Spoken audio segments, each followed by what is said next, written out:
प्रधानमंत्री ने कहा है कि अमृतकाल बजट का उद्देश्य कृषि और सहकारिता क्षेत्र को मजबूत बनाना है।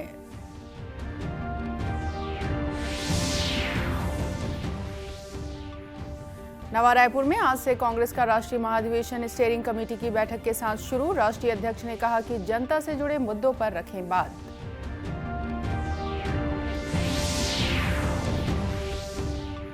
बलौदाबाजार भाटापारा मार्ग पर सड़क हादसे में एक ही परिवार के 11 लोगों की मौत। प्रधानमंत्री और मुख्यमंत्री ने दुख जताया।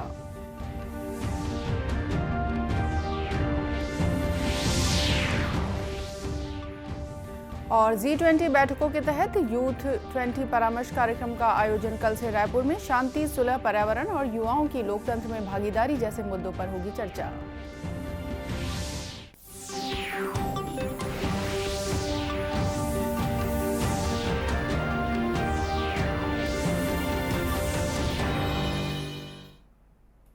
नमस्कार, आप देख रहे हैं दूरदर्शन समाचार। मैं हूं रेहाना। अब समाचार विस्तार से।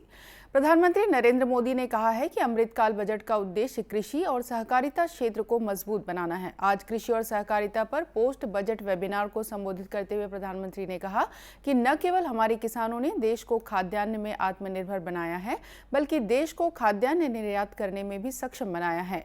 प्रधानमंत्री ने कहा कि खाद्य तेलों में भारत आत्मनिर्भर बनने के लिए मिशन मोड में काम कर रहा है। उन्होंने कहा कि तिलहन और दलहन का न्यूनतम समर्थन मूल्य किसानों के लिए और अधिक आकर्षक बनाने का प्रयास किया गया है। प्रधानमंत्री ने कहा कि सरकार ने एग्री बिजनेस स्टार्टअप के लिए राशि बढ़ाने के प्रबंध किए हैं। किसानों ने हमें न सिर्फ आत्मनिर्भर बनाया, बल्कि आज उनकी वजह से हम निर्यात करने में भी सक्षम हो गए हैं। आज भारत कई तरह के कृषि उत्पादों को निर्यात कर रहा है। हमने घरेलू और अंतर्राष्ट्रीय बाजारों तक किसानों की पहुंच को आसान बनाया है। लेकिन हमें ये भी ध्यान रखना है कि बात चाहे आत्मनिर्भरता की हो या निर्यात की, हमारा लक्ष्य सिर्फ चावल गेहूं तक ही सीमित नहीं रहना चाहिए। विभिन्न मंत्रालयों और विभागों द्वारा ये वेबिनार आयोजित किए जा रहे हैं ताकि केंद्रीय बजट 2023-24 में सप्तऋषि प्राथमिकताओं पर काम किया जा सके। नवा रायपुर में आज से कांग्रेस का राष्ट्रीय महाधिवेशन शुरू हो गया है। 26 फरवरी तक चलने वाले इस अधिवेशन में कांग्रेस के राष्ट्रीय अध्यक्ष मल्लिकार्जुन खड़गे समेत कई वरिष्ठ नेता भाग ले रहे हैं। आज अधिवेशन की शुरुआत कांग्रेस स्टीयरिंग कमेटी की बैठक से हुई। इस मौके पर श्री खड़गे ने कहा कि 1885 से अब तक कांग्रेस के 138 साल के इतिहास में 84 अधिवेशन हो चुके हैं, लेकिन ये अधिवेशन इस लिहाज से खास है कि आज से करीब 100 साल पहले 1924 में राष्ट्रपिता महात्मा गांधी जी भारतीय राष्ट्रीय कांग्रेस के अध्यक्ष चुने गए थे। उन्होंने कहा कि कांग्रेस के सामने यह मौका है कि नवा रायपुर में आयोजित इस अधिवेशन को भी हम इतिहास में इस तरह दर्ज करा दें कि आने वाले समय में यह हमें रास्ता दिखाता रहे। श्री खड़गे ने यह भी कहा कि भारत जोड़ो यात्रा के माध्यम से कांग्रेस नेता राहुल गांधी ने देश भर में महंगाई, बेरोजगारी और आर्थिक मुद्दों पर जागरूकता फैलाई और इस ऊर्जा को आगे भी बनाए रखना है। कांग्रेस अध्यक्ष ने पार्टी पदाधिकारियों और कार्यकर्ताओं से आग्रह किया कि वे खुलकर और व्यवहारिक पक्ष को ध्यान में रखकर वह बातें रखें जो जनता के मुद्दों से सीधी जुड़ी हो। उन्होंने कहा कि यह महाधिवेशन ऐसे दौर में हो रहा है जब इस देश के सामने कई गंभीर चुनौतियां खड़ी हैं। आज बैठक में मुख्य रूप से कांग्रेस वर्किंग कमेटी चुनाव, 50वें महाधिवेशन का एजेंडा, कांग्रेस पार्टी के संविधान में संशोधन और महाधिवेशन के लिए तय विषयों पर चर्चा शामिल है। इस महाधिवेशन में कांग्रेस के राष्ट्रीय प्रभारी महासचिव केसी वेणुगोपाल, राजस्थान के मुख्यमंत्री अशोक गहलोत, पूर्व मुख्यमंत्री दिग्विजय सिंह, पूर्व केंद्रीय मंत्री जयराम रमेश और पवन बंसल समेत कई दिग्गज नेता भाग ले रहे हैं। बलौदाबाजार भाटापारा मार्ग में खमरिया गांव के पास बीती देर रात हुई एक सड़क दुर्घटना में एक ही परिवार के 11 लोगों की मौत हो गई। मृतकों में 4 बच्चे भी शामिल हैं, जबकि इस हादसे में 15 लोग घायल हो गए हैं। प्रधानमंत्री नरेंद्र मोदी और मुख्यमंत्री भूपेश बघेल ने इस हादसे पर दुख जताया है। प्रधानमंत्री ने मृतक के परिजनों को प्रधानमंत्री राष्ट्रीय राहत कोष से 2-2 लाख रुपए और घायलों को 50-50 हजार रुपए की अनुग्रह राशि देने की घोषणा की है। वहीं मुख्यमंत्री ने मृतकों के परिजनों को 4-4 लाख रुपए और घायलों को 1-1 लाख रुपए देने की घोषणा की है। मिली जानकारी के मुताबिक खिलोरा गांव में रहने वाले एक ही परिवार के लोग वैवाहिक समारोह में शामिल होने के बाद एक पिकअप वाहन पर सवार होकर अर्जुनी गांव लौट रहे थे। इसी दौरान डीपीएस स्कूल के पास पिकअप वाहन को एक ट्रक ने जोरदार टक्कर मार दी। भिड़ंत इतनी जबरदस्त थी कि पिकअप वाहन के परखच्चे उड़ गए और मौके पर ही 7 लोगों की मौत हो गई। भाटापारा के अनुमंडल पुलिस अधिकारी सिद्धार्थ बघेल ने इस घटना के बारे में जानकारी दी। वो चौथिया कार्यक्रम के लिए अर्जुनी गए हुए थे, थाना भाटापारा ग्रामीण अंतर्गत। तो वो लोग करीब पिकअप में 20 से 25 लोग सवार थे और रात को 11 बजे खमरिया गांव के पास DWPS स्कूल के पास एक ट्रक के साथ उनकी भिड़ंत हो गई, जिसमें मौके पर 11 लोगों की मृत्यु हो गई और 7 से 8 जो घायल थे उनको तत्काल अस्पताल शिफ्ट किया गया। इसमें थाना भाटापारा ग्रामीण, थाना भाटापारा शहर और थाना सिमगा का बल ने तत्परता दिखाते हुए तत्काल मृतकों को मर्चुरी में शिफ्ट किया और घायल लोगों को तत्काल अस्पताल में मेडिकल सुविधा उपलब्ध कराई गई। इस घटना के बाद पुलिस वाहन को टक्कर मारने वाली ट्रक को जब्त कर जब थाने ला रही थी, तभी कुकरड़ी बाईपास के पास उसमें आग लग गई। फिलहाल आरोपी ट्रक ड्राइवर फरार है। वहीं दूसरी ओर पाटन क्षेत्र में हुए एक सड़क हादसे में भी 3 लोगों की मौत हो गई है। मिली जानकारी के मुताबिक बीती देर रात एक तेज रफ्तार ट्रक सड़क किनारे बिजली के पोल को तोड़ते हुए एक घर में जा घुसा। इसकी चपेट में आने से घर में सोए 3 लोगों की मृत्यु हो गई। बेंगलुरु में वित्त मंत्रियों और केंद्रीय बैंक गवर्नर्स की G20 की पहली बैठक आज प्रधानमंत्री नरेंद्र मोदी के संदेश के साथ शुरू हुई। प्रधानमंत्री ने अपने रिकॉर्डेड संदेश में अर्थव्यवस्था और विश्व की मौद्रिक प्रणाली की स्थिरता, विश्वास तथा वैश्विक अर्थव्यवस्था की वृद्धि वापस लाने का आह्वान किया। I would urge that your discussions should focus on the most vulnerable citizens of the world. Only by creating an inclusive agenda will the global economic leadership win back the confidence of the world.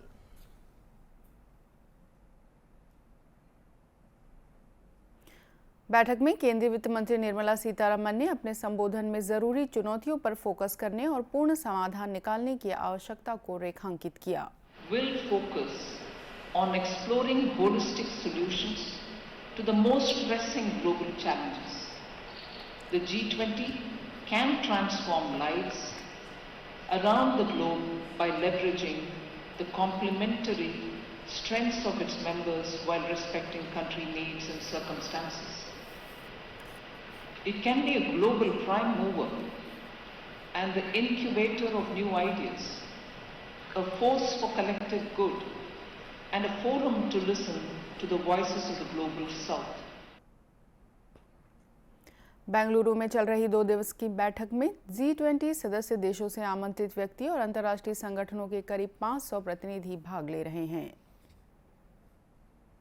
इधर G20 बैठकों के तहत youth 20 परामर्श कार्यक्रम का आयोजन कल से राजधानी रायपुर में शुरू हो रहा है। इसके तहत रायपुर स्थित भारतीय प्रबंध संस्थान IIM में आयोजित होने वाले मुख्य कार्यक्रम में युवा मामलों और केंद्रीय सूचना तथा प्रसारण मंत्री अनुराग सिंह ठाकुर मौजूद रहेंगे। कल से शुरू होकर 26 फरवरी तक चलने वाले यूथ 20 कार्यक्रम में शांति, सुलह, पर्यावरण और युवाओं की लोकतंत्र में भागीदारी जैसे कई अहम मुद्दों पर चर्चा होगी। IIM के निदेशक डॉक्टर राम कुमार ककानी ने दूरदर्शन समाचार से बात करते हुए इस आयोजन के उद्देश्यों पर प्रकाश डाला। के तहत Y20 जो सरकार कर रही है उसके हम सोल नॉलेज पार्टनर हैं और हम जो है अपने संस्था में और दूसरे संस्थाओं में जो Y20 इवेंट्स हो रहे हैं उसका एक तरीके से हम सूत्रधारक हैं। और मुझे ये भी बताने से बहुत गर्व हो रहा है कि अब जो इसके तहत जो है यहाँ पे पहला इवेंट हो रहा है जो कि 25 फरवरी को हो रहा है कल, जिसका नाम है पीस बिल्डिंग एंड रिकन्सिलिएशन। मतलब कि शांति योजना और सुलह। श्री काकानी ने यह भी बताया कि इस कार्यक्रम में 20 देशों के प्रतिनिधि शामिल हो रहे हैं।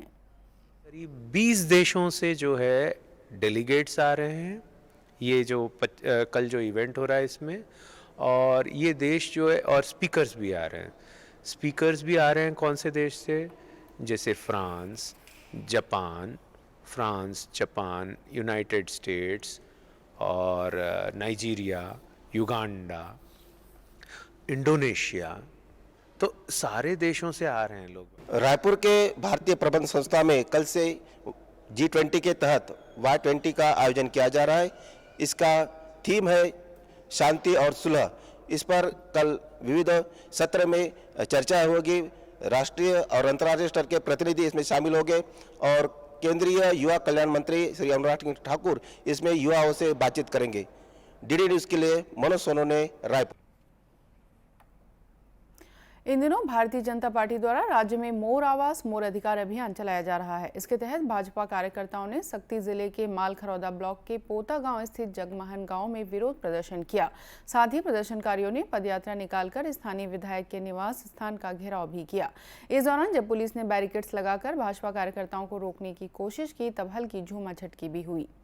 भाजपा के प्रदेश महामंत्री OP चौधरी ने कहा कि यह आंदोलन पूरे प्रदेश के गांव-गांव तक पहुंच गया है। उन्होंने आरोप लगाया कि राज्य सरकार ने योजना के तहत 16 लाख गरीब परिवारों को लाभ से वंचित किया है। भूपेश सरकार ये आंदोलन पूरे प्रदेश के गांव-गांव तक पहुंचाया गया है। 16 लाख गरीबों के छत को छीनने का पाप अगर किसी ने किया है तो कांग्रेस और भूपेश बघेल जी की सरकार ने किया है। इसलिए हम लोग सड़क पर उतरकर यह आंदोलन कर रहे हैं। भाजपा नेत्री संयोगिता सिंह जूदेव ने बताया कि राज्य स्तरीय इस अभियान के तहत गांव-गांव जाकर गरीब परिवारों से प्रधानमंत्री आवास योजना के तहत आवेदन जमा कराए जा रहे हैं। आवास योजना का लाभ गरीब परिवारों को नहीं मिल पा रहा है। गरीब परिवार प्रधानमंत्री आवास योजना से वंचित हैं, जिसके लिए हम लोग पूरे छत्तीसगढ़ में मोर आवास मोर अधिकार का एक कार्यक्रम पूरे हर विधानसभा में चला रहे हैं। और उसके तहत हम लोग गांव-गांव में जाकर गरीब जनता जो PM आवास से वंचित है उनसे एक फॉर्म लेकर उनसे भरवा भी रहे हैं और उस फॉर्म को हम लोग जिला में कलेक्टर को और मुख्यमंत्री जी को सौंपने का काम कर रहे हैं, ताकि बताएं कि इतने गरीब परिवारों का आवास आपने छीन के रखा है, जो उनका हक है, उनका अधिकार है, आप उनको दे नहीं रहे हैं।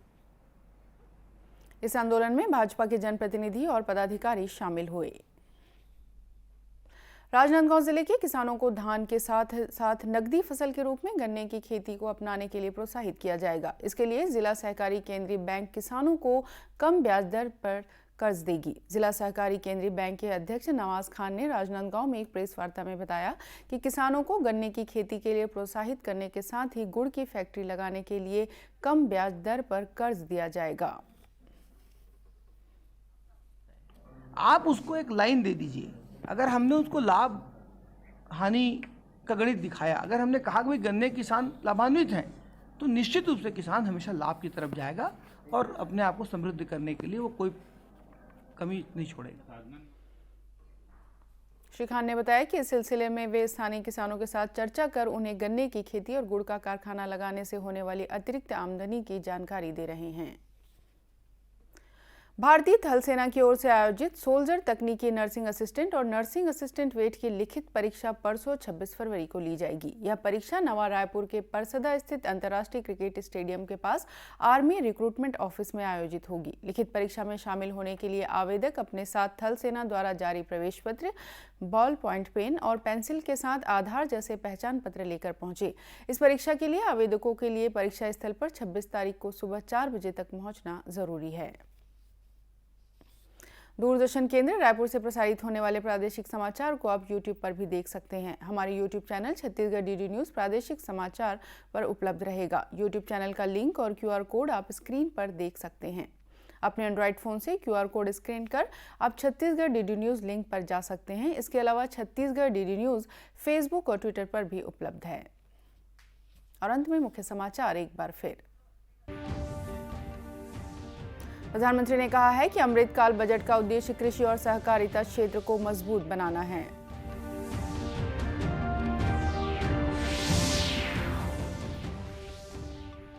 नवा रायपुर में आज से कांग्रेस का राष्ट्रीय महाधिवेशन स्टीयरिंग कमेटी की बैठक के साथ शुरू। राष्ट्रीय अध्यक्ष ने कहा कि जनता से जुड़े मुद्दों पर रखे बात।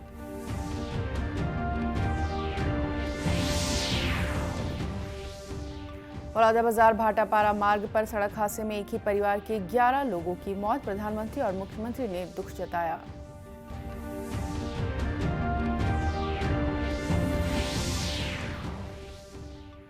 और G20 बैठकों के तहत यूथ 20 परामर्श कार्यक्रम का आयोजन कल से रायपुर में। शांति, सुलह, पर्यावरण और युवाओं की लोकतंत्र में भागीदारी जैसे मुद्दों पर होगी चर्चा। इसी के साथ ये समाचार बुलेटिन समाप्त हुआ। नमस्कार।